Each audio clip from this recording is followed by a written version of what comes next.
Hello students, नमस्कार। आपका जो टॉपिक चल रहा है वो चल रहा है इंटीग्रेशन। आप लोगों ने अभी तक इनडिफिनिट इंटीग्रल के बारे में कम्प्लीटली पढ़ लिया है। हमने आपको लगभग 11 लेक्चर अटेंड किए हैं। आप उसको लिंक में क्या है डिस्क्रिप्शन बॉक्स में दूंगा, तो आप वहां से जाकर के अगर नहीं देखा है तो आप देख सकते हैं। हमने कम्प्लीटली एक्सरसाइज पूरा प्लस थ्योरी कम्प्लीटली समझाया हुआ है, तो आप उसको देख सकते हैं। अभी तक हम लोग जो पढ़ रहे थे समाकलन ही पढ़ रहे थे, इंटीग्रेशन ही पढ़ रहे थे, लेकिन वो था इनडिफिनिट इंटीग्रल। लेकिन अब जो पढ़ने जा रहे हैं वो होगा डिफिनिट इंटीग्रल, अर्थात निश्चित समाकलन। यहाँ देखो लिखा है निश्चित समाकलन, और अभी तक जो पढ़ रहे थे वो था अनिश्चित समाकलन। मीनिंग ये था कि जब आपने किसी भी फंक्शन का इंटीग्रेशन किया, जैसे मान लो आपने फंक्शन x का इंटीग्रेशन किया, तो आपके सामने क्या आया था x²/2, और आपने यहाँ पर एक कांस्टेंट टर्म ऐड कर दिया था। इस कांस्टेंट का मतलब ये होता है कि इसके स्थान पे कुछ भी हो सकता है, 0 भी हो सकता है, 1 भी हो सकता है, 2 भी, एंड सो ऑन, जो मन कहे वो लिख दो। इस कारण से इसकी जो वैल्यू थी वो यूनिक नहीं थी, इसकी वैल्यू क्या है, चेंजेबल थी, कुछ भी हो सकती है। इसी कारण से इस तरह का जो इंटीग्रेशन होता है उसको हम अनिश्चित समाकलन बोलते थे, राइट। लेकिन आज जो हम लोग डिस्कस करने जा रहे हैं वो इंटीग्रेशन ऐसा नहीं है, उसकी वैल्यू क्या होगी, यूनिक होगी। अर्थात अगर x² + 2 + 5 है तो 5 ही रहेगी, वहाँ पर 6 नहीं होगा। तो इस तरह का जो इंटीग्रेशन होता है उसको डेफिनिट इंटीग्रल बोला जाता है। इसकी खासियत ये होती है कि ये जो इंटीग्रेशन होता है वह एक फिक्स्ड इंटरवल के बीच में निकाला जाता है। जैसे हमने मान लिया इसका इंटरवल है 2 और 3 के बीच में, इंटीग्रेशन ऑफ x का वैल्यू निकालो, तो हमेशा क्या है, इसकी वैल्यू यूनिक आती है। तो इस कारण से इस तरह का इंटीग्रेशन जो होता है उसे हम डिफिनिट इंटीग्रल के नाम से जानते हैं। तो आज हम लोग डिफिनिट इंटीग्रल की चर्चा करेंगे, लेकिन डिफिनिट इंटीग्रल हम लोग निकालते हैं दो तरीके से।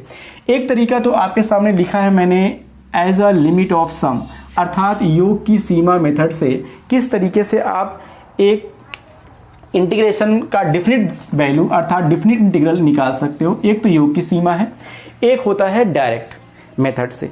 तो सबसे पहले जो मैं आपको डिस्कस करने जाऊंगा वो definite integral as a limit of sum, अर्थात योग की सीमा के जरिए से डिस्कस करूंगा, क्योंकि इस पे हालांकि ऑब्जेक्टिव क्वेश्चंस तो डिफिनिट इंटीग्रल पे बेस्ड होते हैं, कंपटीशन में उस पर क्वेश्चन पूछे जाते हैं, लेकिन स्कूलिंग में एक क्वेश्चन पूछने जाने के चांसेस जो होते हैं लिमिट ऑफ सम के ऊपर होते हैं। तो हम लोग इसी बात पे आज चर्चा करने जा रहे हैं। तो आप ध्यान से देखेंगे वीडियोस को, धीरे धीरे आप उसको लिख के पढ़ेंगे तो इजीली क्या है, आप उसको समझ जाएंगे और कर पाएंगे। हम इसके क्वेश्चन भी आपको करवाने वाले हैं, तो चलो इसको देखते हैं। तो डियर स्टूडेंट्स, योग की सीमा के जरिए से हम किस तरीके से डिफिनिट इंटीग्रल किसी भी फंक्शन का निकाल सकते हैं। तो उसके लिए सबसे पहले आपको ये जानना है कि कोई फंक्शन जो होना चाहिए वह एक रियल वैल्यूएट फंक्शन होना चाहिए, मतलब वास्तविक मानीय फलन होना चाहिए। रियल वैल्यूएट फंक्शन अर्थात वास्तविक मानीय फलन, क्या बोल सकते हैं, वास्तविक मानीय फलन। वास्तविक मानीय फलन का मतलब ये होता है कि कोई एक ऐसा फंक्शन होना चाहिए जिसका डोमेन और रेंज दोनों ही रियल नंबर के सबसेट होने चाहिए। तो इस तरीके से आपके सामने क्या है, हमने मान लिया कि y(x) क्या है, कोई वास्तविक मानीय फलन है जो कि परिभाषित है, जो कि डिफाइंड है, किसी क्लोज्ड इंटरवल a, b के बीच में डिफाइंड है। तब इसकी जो वैल्यू होती है एज अ लिमिट ऑफ सम, हम लोग क्या लिखते हैं, a to b f(x) dx is equal to limit h tending to 0 h f a plus f a plus h plus f a plus 2h plus dash dash dash plus f a plus n minus 1 into h। तो इस तरीके से हम इसकी value को लिखते हैं। यहाँ पर NH का जो मान है NH इज इक्वल टू क्या होता है, upper limit minus lower limit होता है। तो इस तरीके से योग की सीमा के जरिए से अगर आप इस तरीके से एक्सपेंड करके फंक्शन का वैल्यू निकालते हो तो इसे हम बोलते हैं योग की सीमा के जरिए से निश्चित समाकलन ज्ञात करना। हम लोग ये क्वेश्चन पिकअप करेंगे और उसको समझेंगे किस तरीके से उसकी वैल्यू हम लोग निकालेंगे। तो आपके सामने अब एक बात आप ध्यान देंगे, अगर लिमिट ऑफ सम का प्रयोग करके हम किसी फंक्शन का योग की सीमा निकालेंगे तो उसके लिए कुछ फार्मूले जो हैं वो आपको जानने पड़ेंगे। वो फार्मूले भी आपको अपने दिमाग में रखने पड़ेंगे। मैं हालांकि लिख देता हूँ।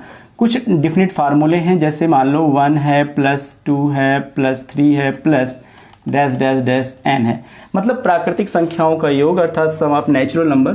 तो ये आपको थोड़ा जानना है क्या होता है, n/2 n+1। इसको भी आप लिख लेंगे एक बार। दूसरी बात है, अगर मैं इनका स्क्वायर कर दूं, क्या कर दूं, इनका स्क्वायर कर दूं और सम कर दूं, है ना, देखो इनका स्क्वायर कर दूं, सम कर दूं, तो आपके सामने रिजल्ट कितना आ जाएगा, 1/6n n+1 2n+1। देखो इन फार्मूलों का हमें ज़रूरत पड़ेगी, यूज़ करना पड़ेगा, तो इस कारण से मैं यहाँ पर लिख रहा हूँ। तो 1 का क्यूब प्लस 2 का cube sum of the cube of natural number, तो हम लोग इसको ऐसे लिखते हैं plus n cube is equal to 1/2n n+1 और ये पूरे का होल स्क्वायर, राइट। चौथा जो फार्मूला आपको जानना है वो होता है a plus a r square plus dash dash dash plus a r की power n-1 is equal to a r की power n-1 upon r-1 when r is greater than 1। और पांचवा जो फार्मूला आपको जानना है, हालांकि यह फार्मूला ज़्यादा यूजफुल नहीं होता है लेकिन आपको बता देंगे, साइन ए प्लस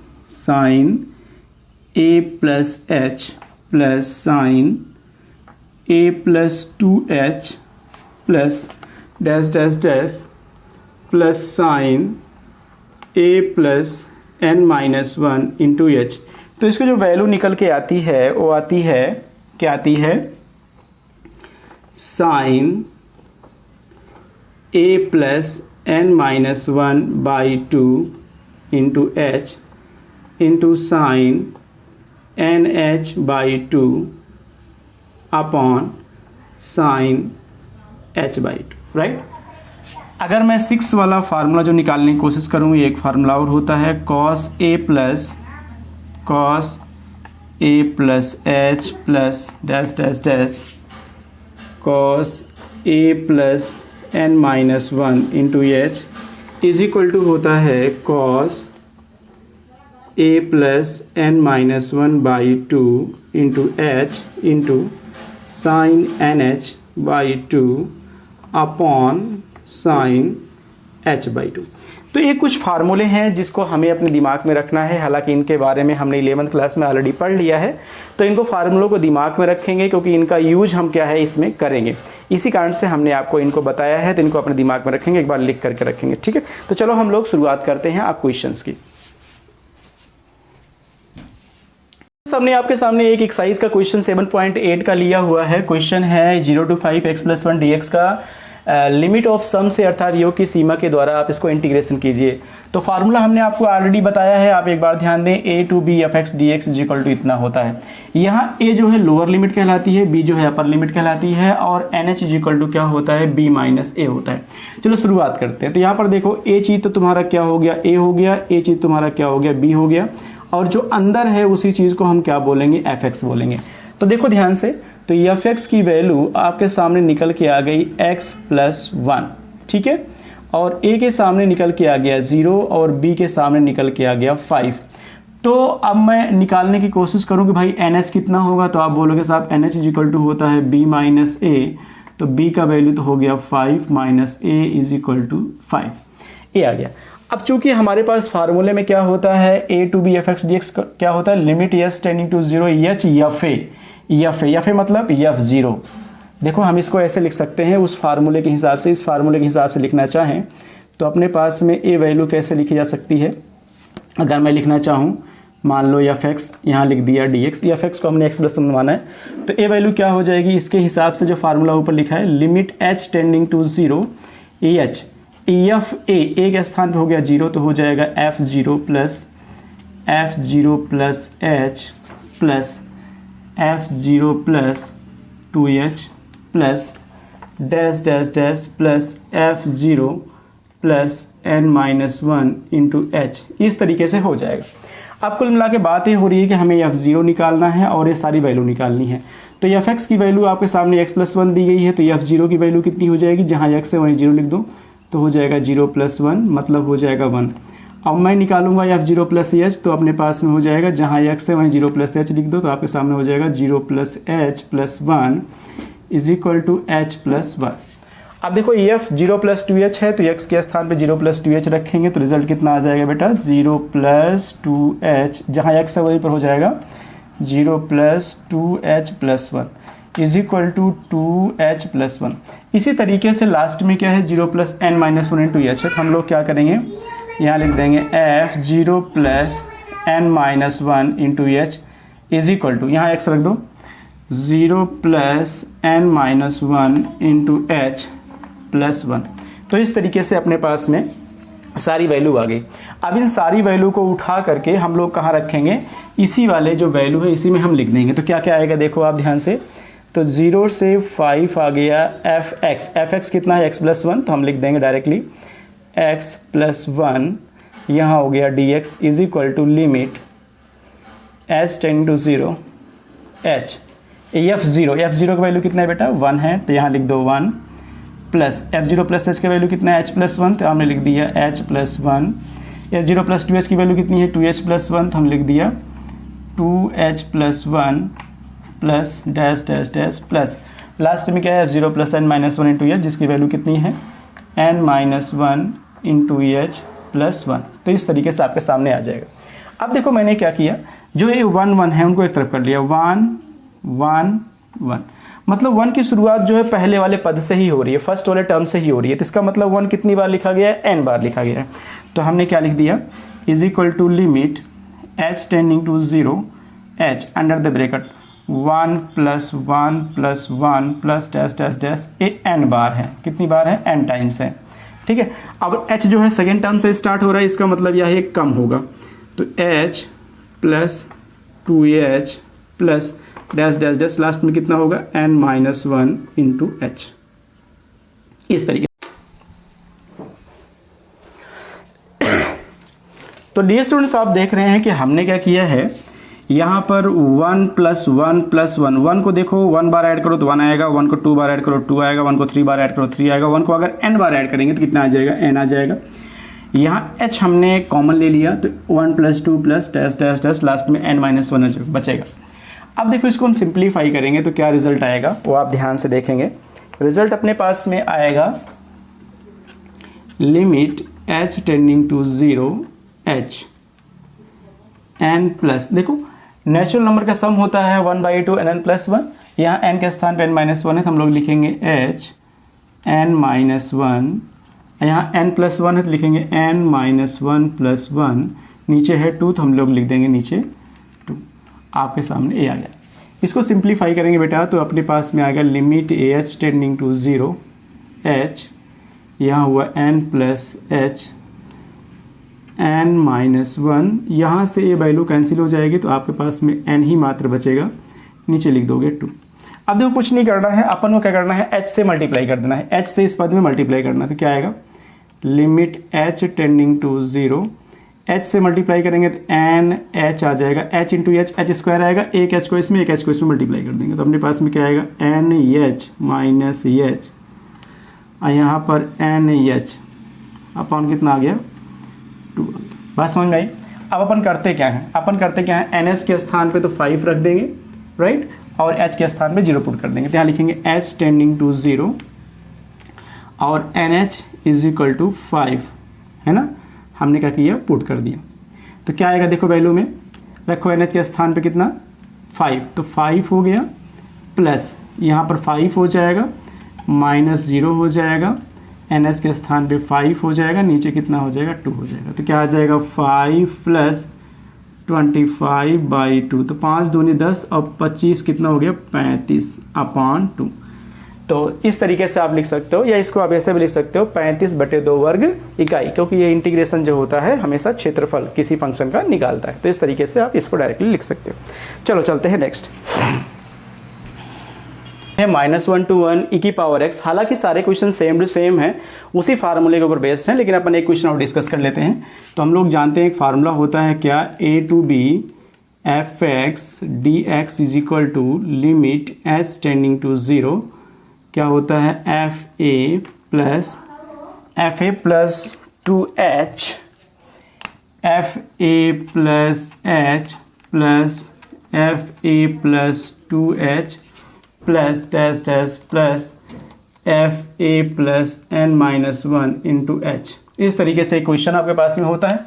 अपन क्या करेंगे, सबसे पहला नंबर तो यहाँ पर जो ए है वो कितना है, -1 है। तो हमने क्या किया, यहाँ पर डायरेक्टली इसके हिसाब से ही लिख दिया, क्या है, -1 to 1 f(x) dx। जहाँ जहाँ ए है उसके स्थान पे मैंने क्या लिख दिया, -1। तो ये हो जाएगा बेटा f-1 plus f-1 plus h plus f-1 plus 2h plus dash dash dash f-1 plus n-1 into h। इस तरीके से हमने ये क्या है कम्प्लीटली फार्मूला के तरीके से लिख दिया। अब क्वेश्चन ये उठ रहा है कि हमें क्या करना है, f-1 ज्ञात करना है, f-1 प्लस h ज्ञात करना है, -1 प्लस 2h ज्ञात करना है, -1 प्लस n-1 इंटू h ज्ञात करना है। उसके बाद यहाँ रख देना है। चलो रखते हैं। तो ये f(x) की वैल्यू तो आपके सामने एकदम डायरेक्टली आपको मालूम है, f(x) कितना e की पावर x। तो रख दो एक बार -1। तो ये f-1 रखोगे तो आपके पास में हो जाएगा e की पावर -1। उसी प्रकार से f-1 प्लस h रखोगे, f-1 प्लस h रखोगे x के स्थान पे, तो क्या आ जाएगा, e की पावर -1 प्लस h आ जाएगा। मतलब इसी चीज़ को आप ऐसे लिख सकते हो, e की पावर -1 इंटू e की पावर h। ठीक है। इसी तरीके से आप -1 प्लस 2h रखोगे तो डायरेक्टली वो भी निकल कितना आ जाएगा, e की पावर -1 इंटू e की पावर 2h आ जाएगा। ठीक है।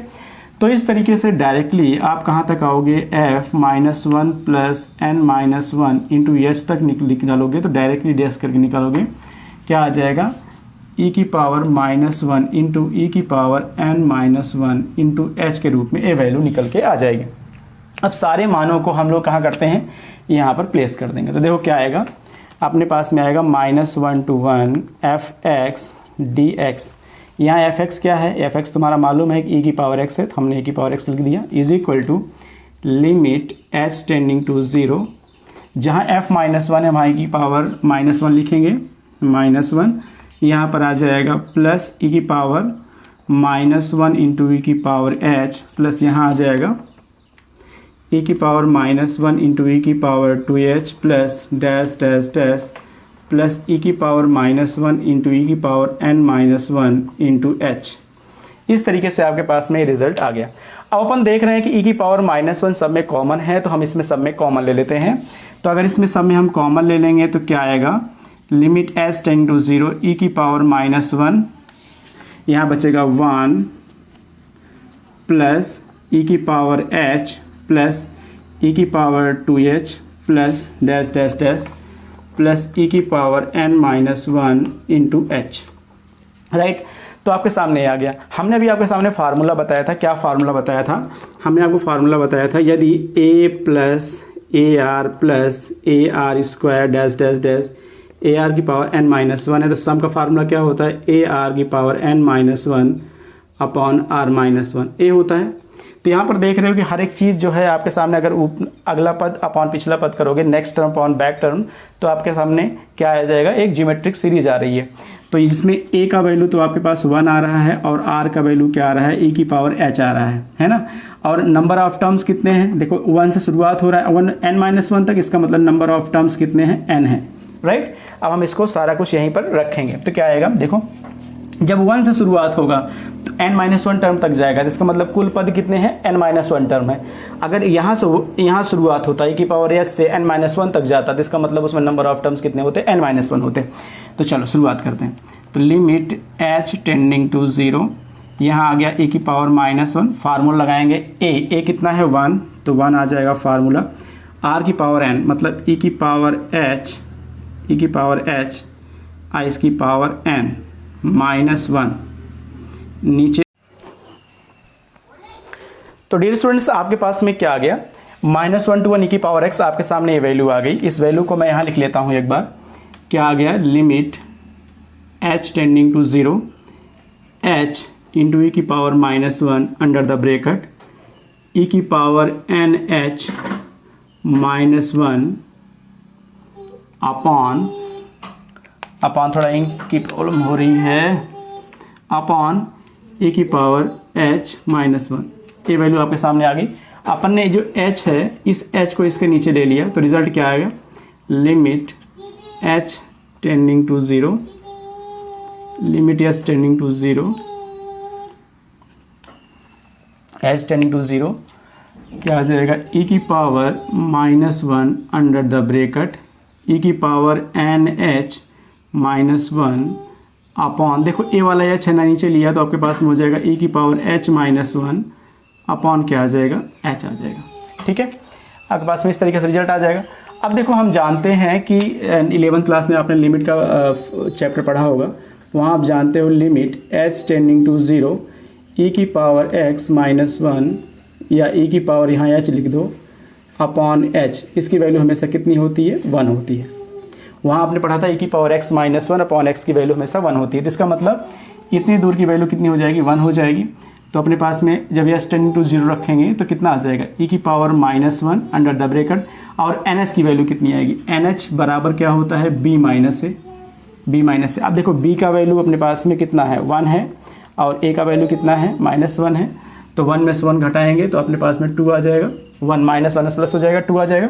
तो अपने पास में कितना आ जाएगा, NH की वैल्यू कितनी आ गई, 2 आ गई, -1, इतनी दूर की वैल्यू कितनी आ गई, 1 आ गई। तो कुल मिला के वैल्यू आ गई e की पावर -1 e स्क्वायर -1। अब मल्टीप्लाई कर लो, तो मल्टीप्लाई करोगे तो e की पावर 1 आ जाएगा माइनस e की पावर -1। इस तरीके से आपका ये आंसर आ गया।